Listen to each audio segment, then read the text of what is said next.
अस्सलाम वालेकुम, मैं हूं डॉक्टर हाफिज रफीक और मैं आपको वर्चुअल लिंक पे खुश आमदेद कहता हूं।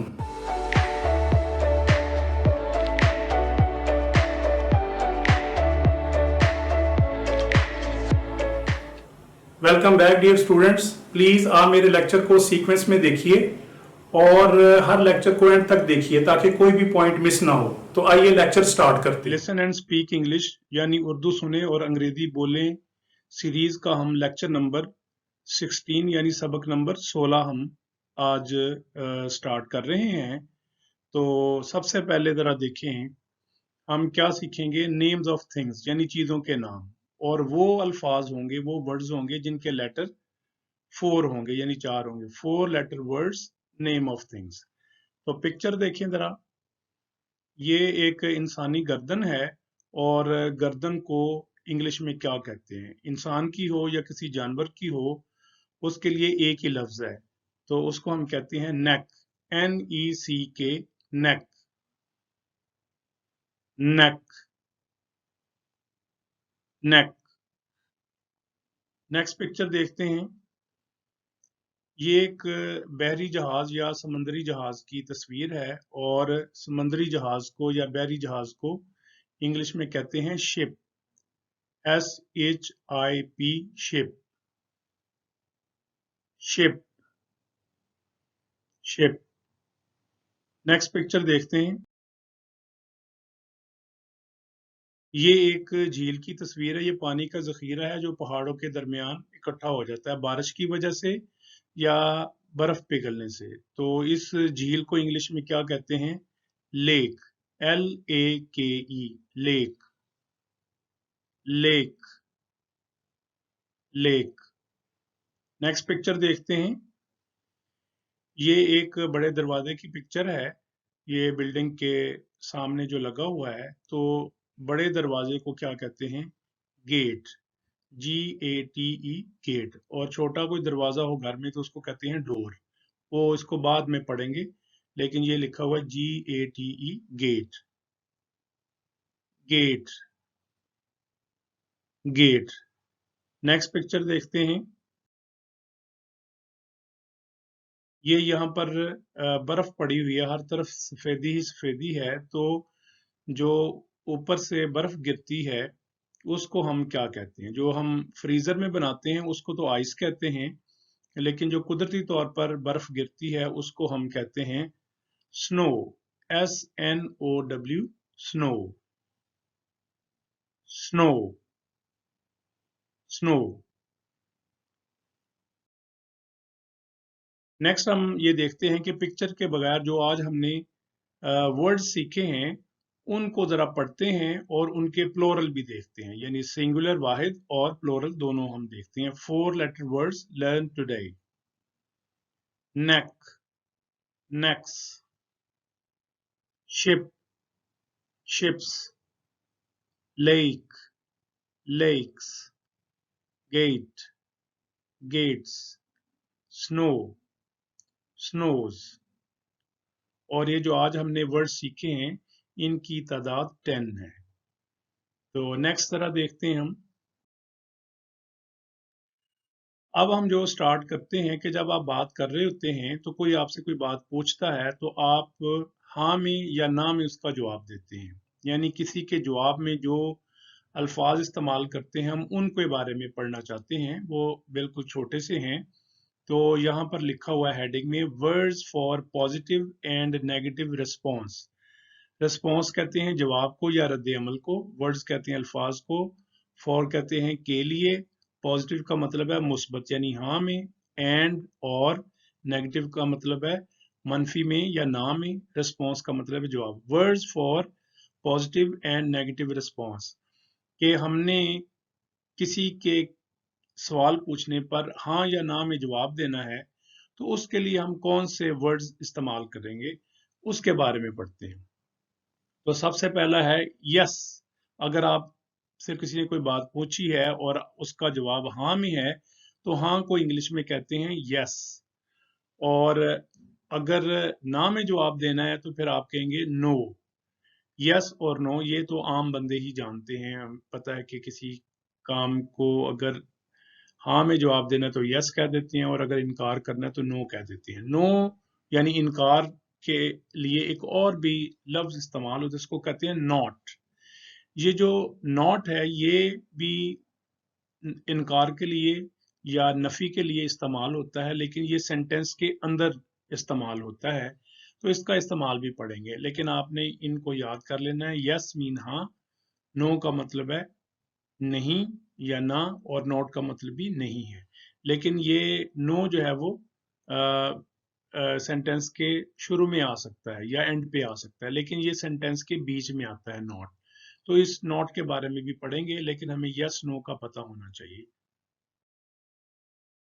तो नेक्स्ट हम पढ़ेंगे, जैसे हमने नेम ऑफ थिंग्स पढ़े हैं, अब हम इंग्लिश वर्ब्स के बारे में पढ़ते हैं कि हम जो काम करते हैं, जैसे मैंने लास्ट लेक्चर में भी कहा था, खाना पीना उठना बैठना सोना, तो इनके लिए जो अल्फाज या वर्ड इस्तेमाल होते हैं इंग्लिश में, उनको कहते हैं इंग्लिश वर्ब्स।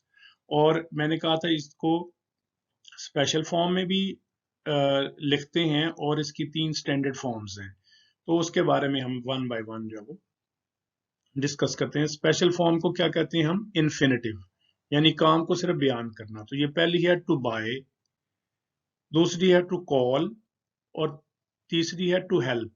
टू बाय का मतलब है खरीदना, टू कॉल का मतलब है बुलाना या फोन करना भी है, कि हम फोन करते हैं तो कहते हैं कि मैंने कॉल की है या कॉल किया है किसी को। तो टू कॉल है बुलाना या पुकारना भी।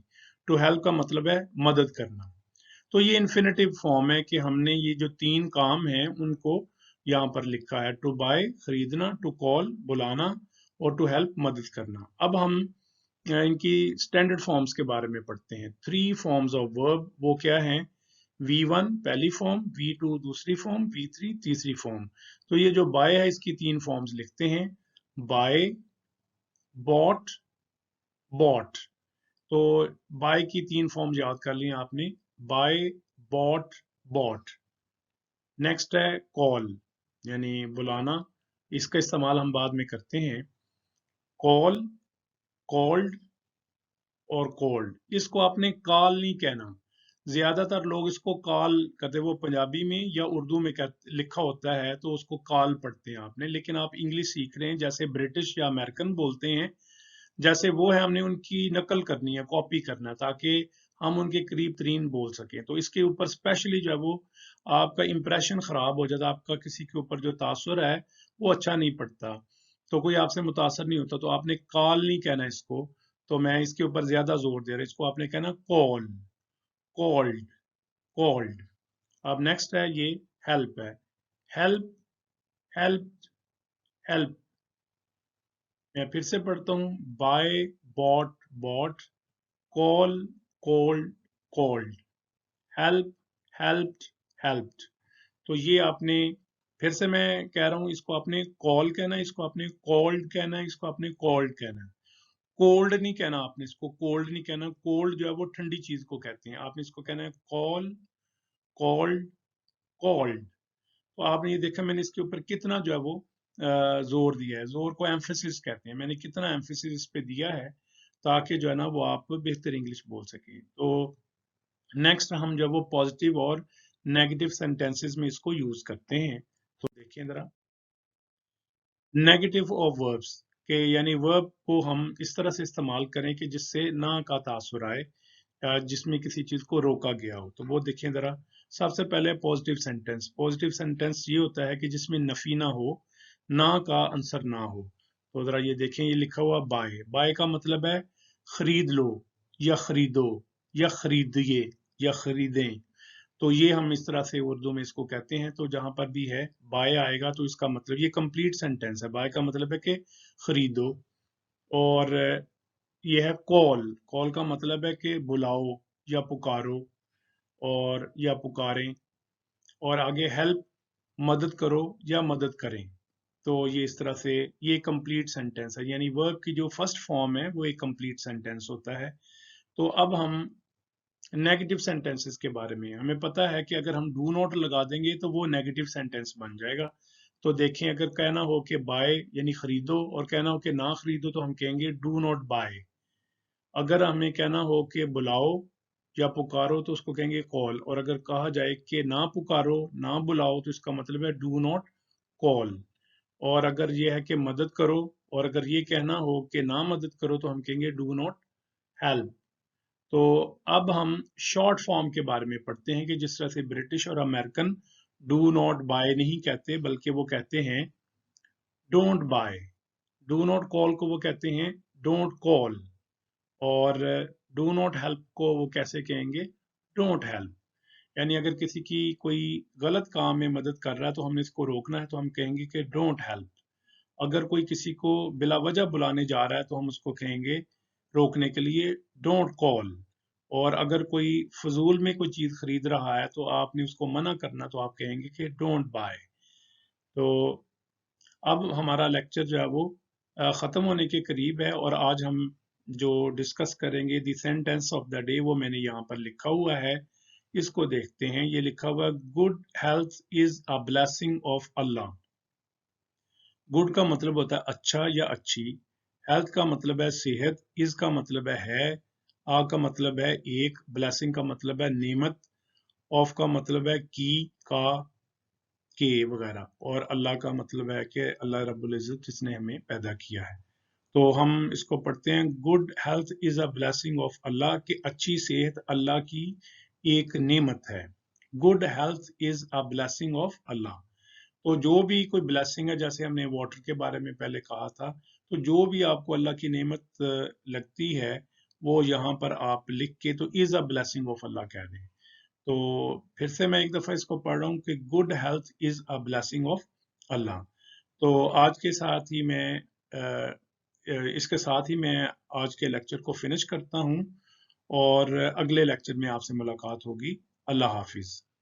मुझे उम्मीद है कि आपको लेक्चर समझ में आया होगा, और अगर पसंद आए तो लाइक कीजिए और चैनल को सब्सक्राइब कीजिए। Thank you.